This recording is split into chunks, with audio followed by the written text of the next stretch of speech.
इतक्या सगळ्या समूहांना सोबत घेऊन जर जायचं असेल तर कसं जायचं हा प्रश्न असताना आज आपण अशाच घोषणा असतो की एक व्यक्ती एक देश एक निवडणूक एक पेहराव एक खाणं पिणं सगळं एक एक करत चाललं. तर एवढ्यामध्ये इतकी विविधता सगळी सोबत घेऊन जायची असेल तर प्रगल्भ नेतृत्व विकसित होणं सगळ्या कानाकोपऱ्यातून आवश्यक आहे असं वाटतं.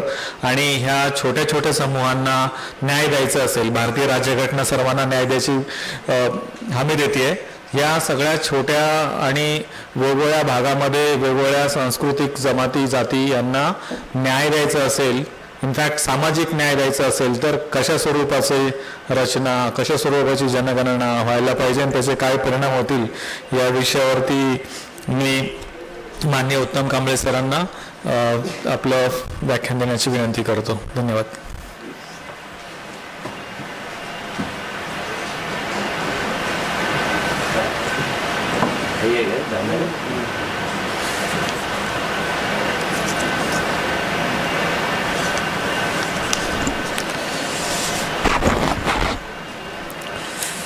मित्रहो नमस्कार.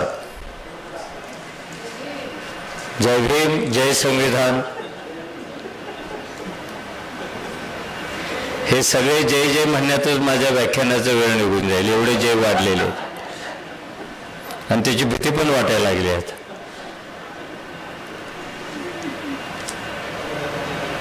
आपल्या देशासमोर आज एक अतिशय महत्त्वाचा प्रश्न तयार झालेला आहे आणि येणाऱ्या 5 वर्षामध्ये तो कोणतं रूप धारण करेल हे आपल्याला सांगता येत नाही. तो म्हणजे जाती जनगणनेचा प्रश्न. आपण जातीच्या व्यवस्थेत राहतो हे एक वास्तव आहे, ते पहिल्यांदा मान्य करायला पाहिजे. जात इथलं एक वास्तव आहे, ती काय अंधश्रद्धा नाही आहे, वास्तव आहे. ते वास्तव घेऊन आपण 2-5 हजार वर्षे जगतो आहोत. हे वास्तव जरी असलं तरी त्याचं रूप काय, त्याचे कंगोरे काय, त्याचे परिणाम काय याचा एक शास्त्रशुद्ध अभ्यास करण्याची पद्धत इंग्रजांनी सुरू केली होती. आपण कोणावर राज्य करणार आहोत, ते कोण आहेत आत आणि बाहेर हे सुद्धा त्यांना समजणार होतं. म्हणून त्यांच्या काळामध्ये भारतातल्या सगळ्याच जाती जमातीचा दर 5-10 वर्षाने आणि काही समाजशास्त्रज्ञ स्वतंत्रपणे सुद्धा त्याचा अभ्यास करत होते. Caste and tribes in Bombay presidency हे इंथोवेने लिहिलेलं 3 व्हॉल्यूमचं जे पुस्तक आहे त्याच्यामध्ये इथल्या सगळ्याच जातीचा बॉम्बे प्रेसिडेंटमधल्या अतिशय शास्त्रशुद्ध पद्धतीने अभ्यास केलेला आहे. असा अभ्यास की त्याला कोर्टात सुद्धा चॅलेंज देता येत नाही. असेच देशातल्या अन्य प्रदेशातले स्वतंत्र अभ्यास झालेले आहेत. इंग्रज जेव्हा जाण्याची हालचाल चालू झाली तेव्हा स्वाभाविकपणेच इथल्या अनेक महत्त्वाच्या समूहासमोर, माणसासमोर, नेत्यांच्या समोर, विचारवंतांच्या समोर एक प्रश्न तयार होता, हे गेल्यानंतर आमचं काय होणार आहे. आणि याचा पहिला प्रश्न बाबासाहेबांनी राऊंड टेबल कॉन्फरन्समध्ये विचारलेला आहे की उद्या या देशाला स्वातंत्र्य मिळणार असेल तर त्या सत्तेमध्ये आमचा वाटा किती असणार आहे, कसा असणार आहे ते अगोदर ठरवा. अशा मागण्या सगळीकडूनच येत होत्या आणि ह्या मागण्यांना जातीचा आधार होता की आम्ही एवढे समूह आहोत, आमची लोकसंख्या एवढी आहे, आम्ही इतक्या वर्षापासून अन्यायग्रस्त आहोत, आम्ही आउटकास्ट झाल्यासारखे आहोत, आम्ही गावकुसावर आहोत, आम्हाला जन्मजात शूद्र मानलं होतं. हे इंग्रज गेल्यानंतर यांच्या वाट्याला काय असणार ह्याची चर्चा चालू होते. आणि ह्या चर्चेला पहिल्यांदा तोंड फोडलं ते महात्मा ज्योतिराव फुले यांनी. आपण कधीच विसरता कामा नये की हा एक इतिहासाचे पानं आहेत, टप्पे आहेत. त्यातलं एक महत्त्वाचं पान महात्मा ज्योतिराव फुल्यांचं आहे. भुजबळांचं नाव घेत आहे ठीक आहे, पण आपण राहुल गांधींचं नाव विसरता कामा नये. विरोध नाही आपल्याला. भुजबळांचं काम माहिती आहे मला. मी नाशिकमध्ये आहे, 35 वर्ष आहेत, डॉक्टर पुढे आहेत. मंडल आघाडीची पहिली बैठक रेणुका मंदिरात झालेली होती. आपल्याकडे आयोग पण नव्हता. त्या परिस्थितीतून हे मंडळी काम करत आलेले. त्यांचं काम नाकारायचं कारण नाही, पण इतिहासातली पानं दडवायचं पण काय कारण नाही. आधुनिक काळातलं राहुल गांधी हे ह्या विषयावर लढणारे महत्त्वाचा संदर्भ आहे. महात्मा फुल्यांनी इंग्रजांच्या काळामध्ये इंग्रजांना निष्कून सांगितलं की तुमच्या प्रशासनामध्ये एक जाती लोक आहेत आणि ते नाव घ्यायला आता आपण का घाबरायला लागलो. बीजेपी बरोबर आपलं साठलोट झालं म्हणून काय घाबरायचं कारण नाही ना, की एका जातीचे ब्राह्मणी लोक आहेत तिथे. घाबरायचं नाही डॉक्टर. आणि सत्य लपवायचं पण नाही. तुमच्या प्रशासनामध्ये 80, 90, 95, 99% हे एक जाती लोक आहेत. हे एक गट्टा तिथे काम करतात. हे एक गट्टा अन्याय करतात उर्वरित समाजावर. हे एक गट्टा भ्रष्टाचार करतात आणि यांना कुणी चॅलेंज देत नाही, कारण तेच सत्ता आहेत. अशामुळे काही शासन चालत नाही नीट. ते जर चालवायचं असेल तर तुमच्या प्रशासनामध्ये इंग्रजांच्या सगळ्या जातीतले लोक निवडायला पाहिजेत आणि त्यांचं प्रशासन करायला पाहिजे. हे त्यांनी गुलामगिरी या ग्रंथात शेवटी जो एक पवाडा नावाचं प्रकरण लिहिलं आहे, त्या पवाड्यातला शेवटचा भाग आहे तो रवी सोनवणेने बाहेर लावलेला आहे. जाताना त्याचं सेल्फी काढा. कधीतरी मोबाईलचा चांगला उपयोग तुमच्याकडून झाला असं होईल. नाहीतर मेरी बॉडी देख, मेरी लेडी देख, ह्याच्यातच मोबाईल मेल. आता ते बाहेरच्या ह्याचा काढा सेल्फी. काय म्हटले त्याने, अनुभव स्वतः लक्षून सांगतो खरे निक्षून. काय कॉन्फिडन्सने बोलतायत महात्मा फुले. अभ्यास केलेला आहे. सर्व जाती निवडून घ्याव्या संख्याप्रमाणे, द्यावी कामे नेमून होईल सुख साधन, घालितो पदरी चुकीस नेमिता एका जातीस प्रवेश नाही शूद्रास. जर एक जाती कारभार केला ब्राह्मण ब्राह्मण ब्राह्मण, तर दुसऱ्या जातीने काय करायचं शूद्राने. ज्योतिराव बोधी करू नये एक जात भरती, भरती होळकरी पोती. हा संदर्भ हरी नरकेने त्यांनी संपादित केलेल्या एका पुस्तकामध्ये अतिशय छान पदे वापरलेला आहे. शाहू महाराजांनी नाही काय केलं. ही जातवार जी बोर्डिंग काढली, जाती निर्मूलनाचे कायदे केले, आरक्षणाचे कायदे केले, त्याच्या मुळाशी काय होतं, कोण कोणत्या जातीचा आहे, त्याची संख्या किती आहे, त्याच्या पदरात विकास किती पडला आणि हा सगळा विकास ब्राह्मणच कसा ढापतोय. राजा मराठा आहे आणि विकास ब्राह्मणांच्या घरात चाललेला आहे. मोडून काढला त्याने. आधार काय, एक गणना केली. बाबासाहेबांनी पण हा विषय अतिशय चांगल्या पद्धतीने लावून धरला त्यांच्या भाषणामध्ये, त्यांच्या ग्रंथामध्ये, हुवेर शूद्राजमध्ये. आणि आम्ही कोण आहोत हा जो एक इथल्या बहुजनांच्या मनामध्ये प्रश्न होता, आम्ही कोण आहोत, आम्हाला तुम्ही कसं शोधणार, आम्हाला तुम्ही मोजत का नाही, आम्हाला गिनत का नाही, आम्हाला राष्ट्राच्या विकासात तुम्ही वाटा का देत नाही, हे सरसकट कसं चाललेलं आहे, हे नजर अंदाजावर कसं काय चाललंय. 75 वर्षे नजर अंदाज, जसं पिकाचा घेतात आणेवारी, ह्याचं किती नुकसान झालं असेल, 4 आणे. नजर अंदाज म्हणतात त्याला. आपण नजर अंदाज घेऊन 75 वर्षे इथल्या उपेक्षित वर्गाचा विचार करत होतो. त्याच्यात ओबीसी पण आलाच. खरं म्हणजे ओबीसी उशीर आला या लढाईमध्ये. त्याला पण जागायला खूप वर्ष लागलेली आहेत. नाही नाही, ते मी काय म्हणणार नाही, कारण मला ओबीसी पण पाहिजे आहेत. त्याला उशिरा जागा आली, पण जोरदार जागा झाला तो. आता प्रश्न काय आहे की या देशातल्या विकासाच्या वाट्यामध्ये प्रत्येक जातीचा रोल काय असणार आहे, त्याच्या वाट्याला काय येणार आहे. ह्या दोघांनी आदिवासी ओबीसी वगैरे घेतलं, पण मुस्लिम ख्रिस्तींचा पण विचार करायला पाहिजे. ही गंमत अशी आहे की आपल्याकडे अजून आपण लिंगायतांना धर्म म्हणून मान्यता देत नाही. तो धर्म आहे, पण आपण मान्यता देत नाही. कलबुर्गीने त्याच विषयावर बंड केला आणि त्यांची हत्या झालेली आहे. आत्ता ज्याने आयुष्यभर राखीव जागांना शूद्रांच्या विकासाला विरोध केला, तेच सत्तेवर आहेत, त्यांनी याला मान्यता का दिली? त्याचं एक कारण असं आहे की राखीव जागांची पहिली मागणी कायदेशीर इंग्रजाकडे जर कुणी केली असेल तर ती पुण्यातल्या ब्राह्मणांनी केली होती. आणि महात्मा फुले यांच्या समग्र वाङ्मयामध्ये त्याचा उल्लेख आहे की चर्चा करायला कारभारी बसलेले आहेत फुल्यांच्या बरोबर. आणि त्यात एक सांगतो, तात्या आज बातमी वाचली का? आपल्या काही भटांनी इंग्रजांना निवेदन दिलं आणि तुम्ही नोकऱ्यात विद्वान असलेल्या ब्राह्मणांना काही जागा राखून ठेवा असं सांगितलं. पण त्यांनी ब्राह्मण न म्हणता हिंदू शब्द वापरला होता.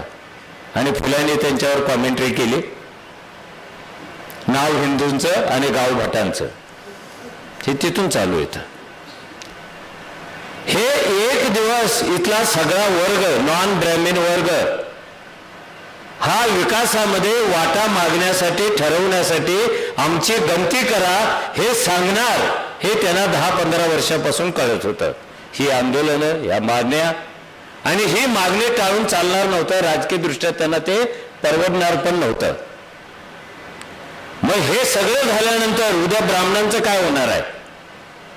जे 2.5-3% आहेत आणि ज्यांनी 60-70% संपत्ती, नोकऱ्या, प्रतिष्ठा, धर्म सगळं आपल्या हातात ठेवलेला आहे, त्यांचं काय होणार आहे? कारण ज्याची जेवढी लोकसंख्या तेवढा त्याचा विकास. खरं म्हणजे हे सुद्धा सूत्र चुकीचं आहे. हे सामाजिक न्यायाला धरून नाही, पण आपण बोलत आलो, जिसका जितना हिस्सा उसकी उतनी भागीदारी. हे ऐकायला बरं वाटतं, पण हे सामाजिक न्यायाच्या विरोधात आहे. म्हणजे तुमची संख्या जास्त असेल तुम्हाला जास्त मिळणार, आणि माझी लोकसंख्या 18 असेल तर. आज मी इथे बोलत असताना काल रात्री मी सरकारकडून एक कागद मागून घेतला की महाराष्ट्रातल्या SC-NT जातीची संख्या किती आणि त्यांची लोकसंख्या किती. मी सगळी यादी वाचून दाखवणार नाही, पण अशा जाती ज्यांची पॉप्युलेशन काळाच्या ओघात जगण्याच्या स्पर्धेमध्ये, ग्लोबलायझेशनमध्ये, मेनस्ट्रीम पासून दूर राहिल्यामुळे, कम्युनिकेशन नसल्यामुळे, जगण्याची साधनं नसल्यामुळे 500 पेक्षा कमी जातीची संख्या किती आहे महाराष्ट्रात? 20 आहे. 500 पेक्षा कमी आहेत त्या. मग ओबीसी कसा व्यवहार करेल त्यांच्याशी? कसा व्यवहार करेल? आम्ही 50%, आम्ही 52%. मग चिरडणार आहे का त्यांना तुम्ही? चिरडून नाही चालणार. ते पण लोक आहेत, ते पण नागरिक आहेत, ते पण खालचे वरचे आपले भावंड आहेत. त्यांच्यासाठी तुमच्याकडे न्यायाची कल्पना काय? 500 पेक्षा खाली असलेल्या 19 जाती आहेत, 100 पेक्षा लोकसंख्येनं खाली असलेल्या 10 जाती आहेत, 50 पेक्षा खाली फक्त पॉप्युलेशन 50 फुले शाहू महाराष्ट्रामध्ये अशा 50च्या खाली 6 जाती आहेत की ज्यांची पॉप्युलेशन 48-49 आहेत. 35च्या खाली 4 जाती आहेत, 27 पॉप्युलेशन असलेल्या 2 आहेत आणि 17 असलेल्या 1 आहेत. त्यांची नावं सुद्धा तुम्हाला माहिती नाहीत. त्यामुळे तुमचं सामाजिक जीवन किती फाडतूस आहे, माणूसहीन आहे हे तुम्हाला कळेल. कारण जातीची नावच माहिती नाहीत तुम्हाला ना. माला मस्ती 17 पॉप्युलेशन आहे, कोलू पूल वंडलू 33 आहे, माला संन्यासी 46 आहे, मुकरी 54 आहे, अनुमुख 68 आहे. मी आकडे वाचण्यामध्ये वेळ घालवत नाही आहेत. यांचं काय होणार आहे? आणि सगळ्यात महत्वाचा प्रश्न, हे कधीतरी 10,000वर होते, ते आज 17,000वर कोण आलेलं आहे? ह्यांची बाकीची माणसं कोणी मारलेले आहेत? आणि त्याच्याविषयी कधी आपण शोकसभा घेतली का मेनस्ट्रीमने? हा प्रश्न कुणाची लोकसंख्या किती एवढा पुरता मर्यादित नाही आहे, तर सामाजिक न्यायाचं तत्व घेऊन इथल्या साधन संपत्तीचं वाटप करायचं आहे. ह्याच्यामध्ये असं पण होणार आहे, समजा एक जात, काय चर्मकार जात, त्याच्यामध्ये 10 पोट जाती आहेत आणि 10वी पोट जात आहे त्यांची संख्या आहे 40 आणि मुख्य जे आहे त्यांची संख्या आहे 40,000. आता 40 आणि 40,000 ह्यांचं कसं नातं जोडायचं? त्यामुळे आपल्याला आनंद व्हायला पाहिजे. हे होणार आहे, त्याच्याविषयी मला काही शंका नाही. पण हे कसं होणार आहे? हे होणार कसं? आणि आपण एका भ्रमात आहोत की जे 2.5% आहेत त्यांना आता 2.5%च मिळेल. असं करणार नाहीत ते. त्यांना जेव्हा कळलं ही पॉप्युलेशन काउंटिंग होणार आहे, आपल्या वाट्याला कमी येणार आहे, त्यामुळे ते होण्या अगोदरच जास्त मिळवा. गेल्या 5-10 वर्षात ब्राह्मणांच्या संदर्भात किती कल्याणकारी योजना झाल्या? कुणी आकडे काढलेत का? किती कल्याणकारी योजना झाल्या? आणि बहुतेक सगळ्या कर्नाटकातून चालू होतात. जसं मुस्लिमांच्या मध्ये ओबीसी आहे, जसं हिंदूंच्या मध्ये ओबीसी आहे, तसं त्यांनी ब्राह्मणांच्या मध्ये सुद्धा ओबीसी आणला. तो कोण? गावातल्या मंदिराचा पुजारी. तो कोण? स्मशानात काम करणारा. तो ओबीसी त्यांचा. त्या ओबीसीला कर्नाटकामध्ये दर महिन्याला 10,000 रुपये भत्ता चालू आहे लाडक्या बहिणीसारखा. त्याला काय धोका आहे का आता जनगणनेनंतर? इथे पण परशुराम महामंडळ काढलं. कशासाठी काढलं बरं? गरीब ब्राह्मण. अरे कोण गरीब आहे? हात वर करून सांगावा कोणता ब्राह्मण गरीब आहे? ज्याच्याकडे धर्मसत्ता नाही, ज्ञानसत्ता नाही, पॉवर नाही, प्रतिष्ठा नाही, असा गरीब ब्राह्मण कोण आहे? पण त्याच्यासाठी परशुराम मंडळ. काल रात्री बिहारमध्ये नितीश कुमारने उच्च जातीसाठी स्वतंत्र मंडळ काढलेलं आहे. हा तुमच्या ओबीसी मधला नेता आहे.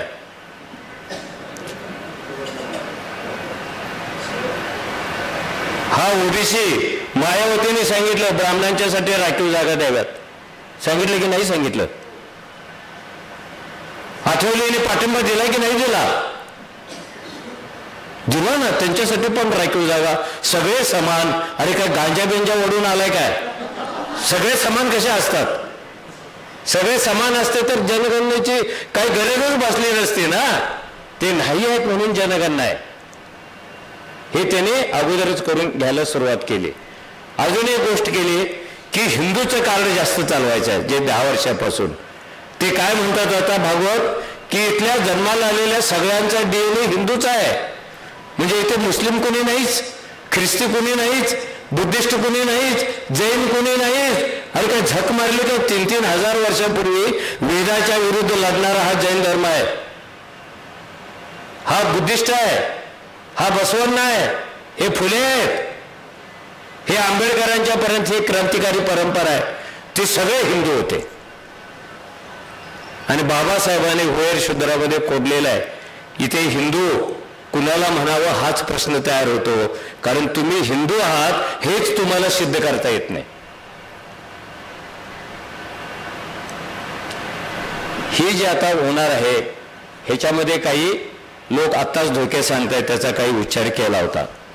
खरं म्हणजे जात युद्ध होईल का? विकासाचे वाटप करण्यावरून कदाचित होईल. पण त्याचं समर्थन असं नाही. 75 वर्ष होतच होते. आता होणार कसं नाही याचं प्लॅनिंग तुम्ही करायला पाहिजे. म्हणून होताच 3000 वर्षे आणि राहील 100 वर्षे. दिस इज नॉट आन्सर.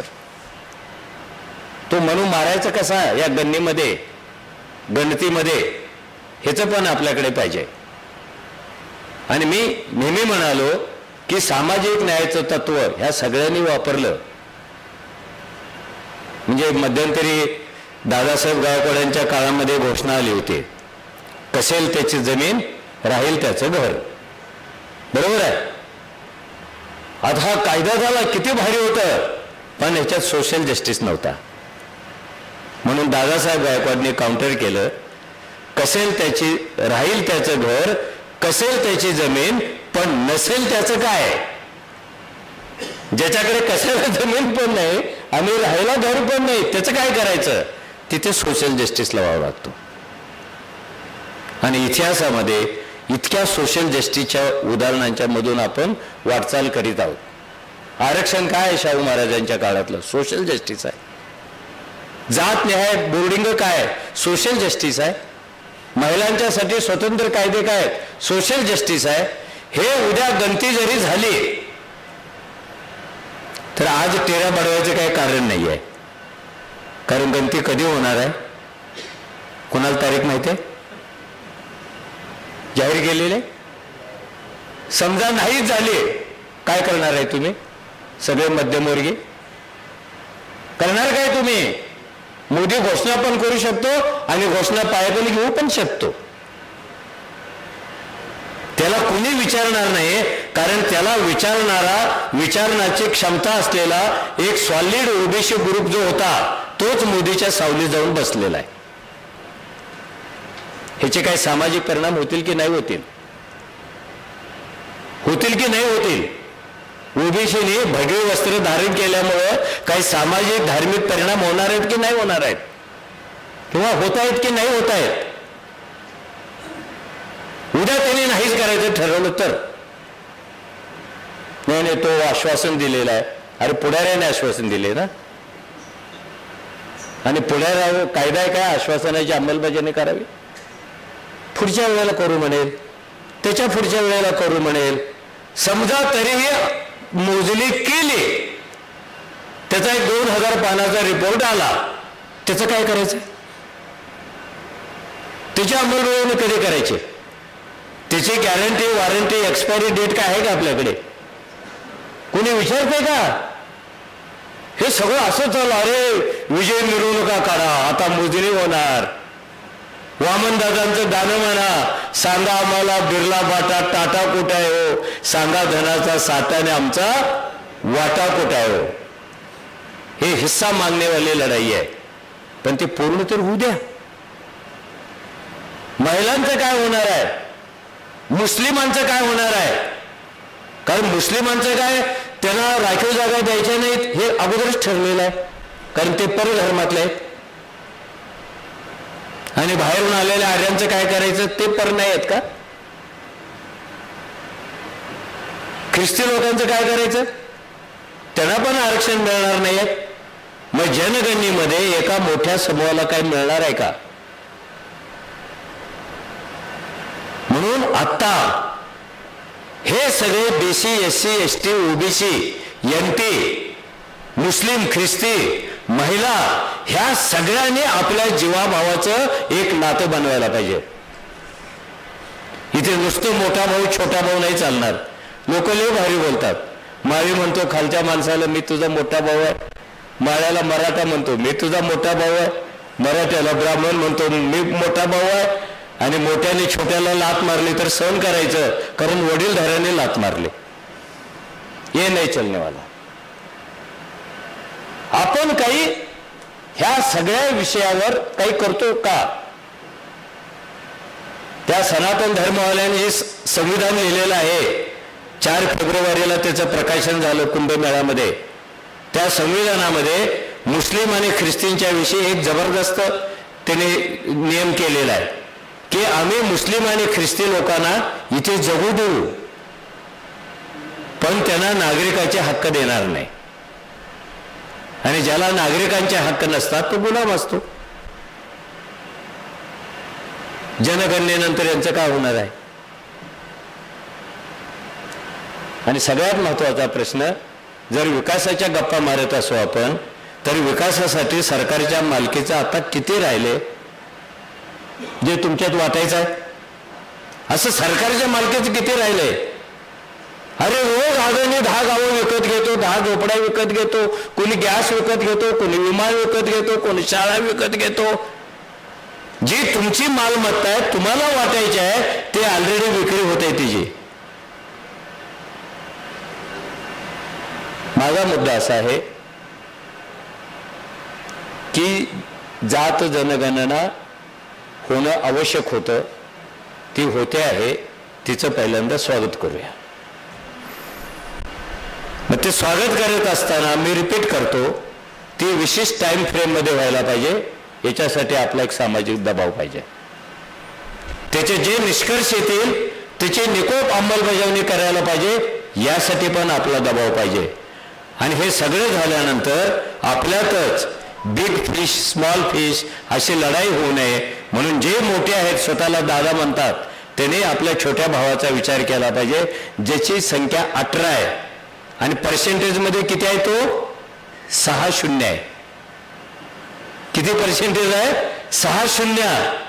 तुम्ही 2 प्रश्न विचारा की स्वातंत्र्यानंतर असे मानवी समूह आपल्या देशामध्ये का मरतायत आणि काही मरणाच्या वाटेवर काय आहेत.